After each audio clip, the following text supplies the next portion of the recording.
Are you in search of a new cake product recipe for your business?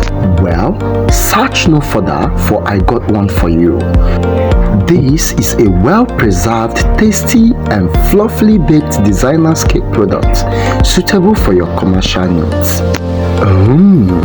This cake was manually baked and packaged using a creaming method, and the simplicity of this method makes it most suitable for everyone to try out, even if you are a first-timer. Also, this cake was baked in a tray instead of a pan, thereby providing a benefit of low cost of production and high yield of profit. And if this video interests you to watch, like this video and then see you on the inside.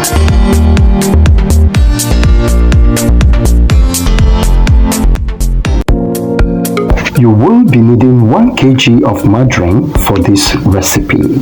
Since my sachet margarine is 250 grams each, that means I will be needing 4 sachets. Also, you need 15 eggs. In here I have 7 broken, 8 unbroken.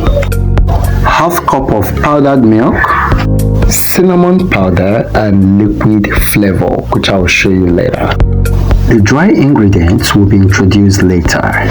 So, let's dislodge our margarine into our bowl. I will be using a manual creaming method for this very cake recipe, or you can go ahead and use electronic gadgets and follow the procedure. This creaming method involves the use of your spatula and your bowl, that is a crochet method. So quickly add in 500 grams of sugar and begin to cream. If you're a right-handed person, let your right hand go down the spatula and your left up the spatula. Then begin to move these ingredients in a circular motion and in a clockwise direction. And if you're left-handed, then the reverse is the case. And this is called creaming. During this process, your leg should serve as a hook to the bowl. I know some of you know this, but I'm explaining for the benefit of those whom do not know. Holding your bowl firmly with your legs will definitely grant you the stamina you needed to cream. And if you are new to this, sometimes you will feel some pain in your arm as you cream. But don't worry, because the pain is temporal. It all fuses away as you cream. Note that this manual method is of utmost importance because sometimes it might serve as a way out in the face of emergency. At this point, I have to change my creaming position, and also if you observe closely, you will notice that there is already a change in color, indicating that my margarine is creaming. So I will continue creaming until my desired texture is achieved, which is fluffiness, smoothness with a puree-like texture. It took me about 20 minutes to do this non-stop, but if you are a beginner, it might take you more than 30 minutes. Now, to avoid particle contamination of your cake during creaming, please avoid using plastic bowls. I always recommend a stainless or glass bowl. Sometimes I feel like creaming with my hands, not because of sufferhead, but because it was how I began my baking career.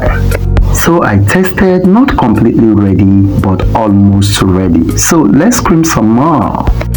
One thing you must know about cake creaming is that it is everything good as long as cake quality is concerned. Include the texture of your cake, its fluffiness, even your profit generation, customers' acceptability, they are all found in creaming. So never be in a rush while creaming. Is that understood? Now you can see that we have creamed to our desired texture. Our cream is ready. Now, starting from the egg, let's begin to introduce the rest of the ingredients to our cream, one after the other. And to do that, the egg was cracked, emptied into the cream, and creamed until they become a blend. So we'll continue doing this until the cream can no longer blend with the egg. If you don't understand, don't worry, I got you. Just continue doing this. I think I creamed about 6 eggs before the cream could no longer accept or blend with the egg. Once you get to that point, you will know because your cream will begin to flow. Yeah, just look at it.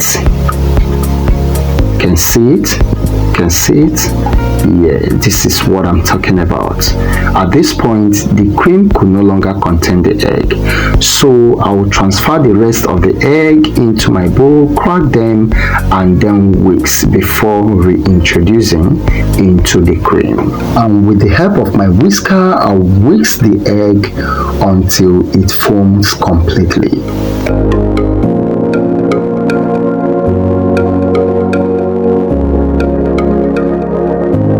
Yes, this is it. Pour the foamy egg into the cream and set it aside. Now in a clean bowl, reconstitute your powdered milk in a cup of water. Add in your flavor. In case you're interested in my flavor blend, I'm using milk zest, milk and vanilla flavor all combined together. You can ask them to mix it for you in the market. Over here is my cinnamon powder. I am using 1 tablespoon. Each of that cover is half a tablespoon, so I am using 1 full tablespoon. Everything was added completely and whisked to combine. Then pour everything back into our cream.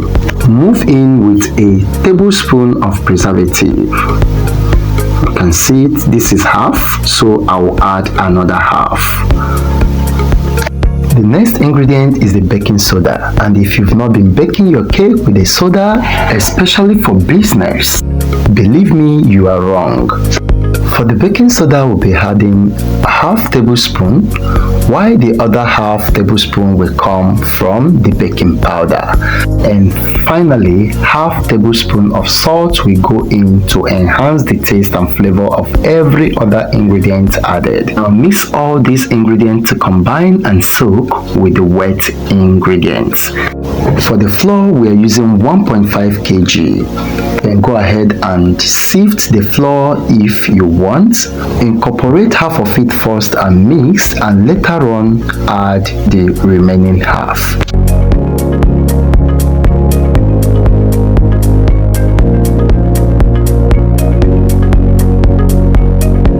Please endeavor to mix slowly until everything is well incorporated. Do not undermix to prevent ununiform blend of batter, and also do not overmix, because if you do, you will toughen the gluten content of the flour and your cake becomes hard. Have I made myself clear?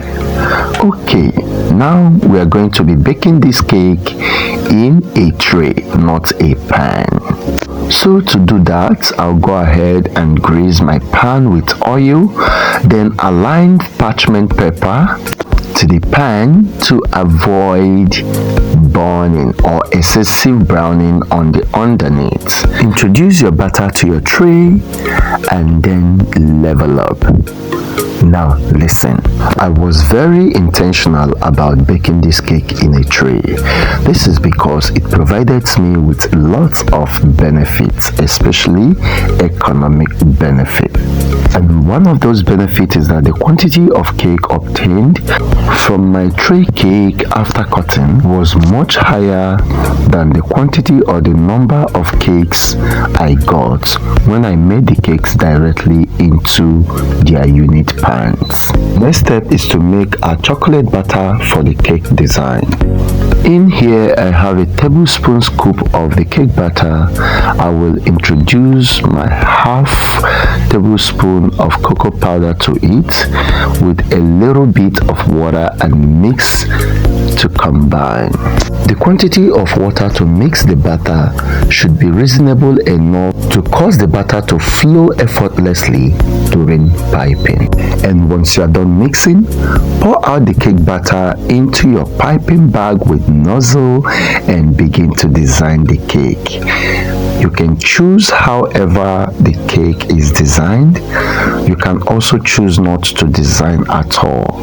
It is totally yours. But as for mine, this is how I made them. So I'll push the cake to my oven and bake at medium-low heat for more than an hour. And boom, our cake is ready. You can see the cake looking gorgeous. Now it's time to cut the cake, and I'll be using serrated knife to cut the cake, and I'll be cutting it into 40 pieces. So to do that, I'll locate the middle of the cake and cut the cake into 2 equal parts firstly. Now divide each of the half into 2 equal parts again, from the left and from the right. And this will give us 4 equal parts. I'll divide each of the 4 to get a total of 8 equal parts. This cutting is at the horizontal level, after which we will go to the vertical level cutting. So at vertical level, we'll be cutting it into 5 equal parts. So I firstly gave it a mark and then begin to cut. So at horizontal level, we cut into 8, and at vertical level, we cut into 5. 8 times 5 is what? 40. So I place another pan and flip the cake to the other side, and boom, the cake is ready. Just look at that. Can you have this one? Just take a bite. No, the cake is nice, the color is unique, and it came out so big. You can see it, so big. You can see how the cake rises so well. You wouldn't have achieved this rising effect with only baking powder. No, it all thanks to the mixture of the baking soda and baking powder used. Also, this cake came out so fluffy because we creamed very well. Next, I got them packaged in a transparent 5x6 inches auto seal bag, and boom, the cake is ready to be supplied. Thanks for watching. Bye.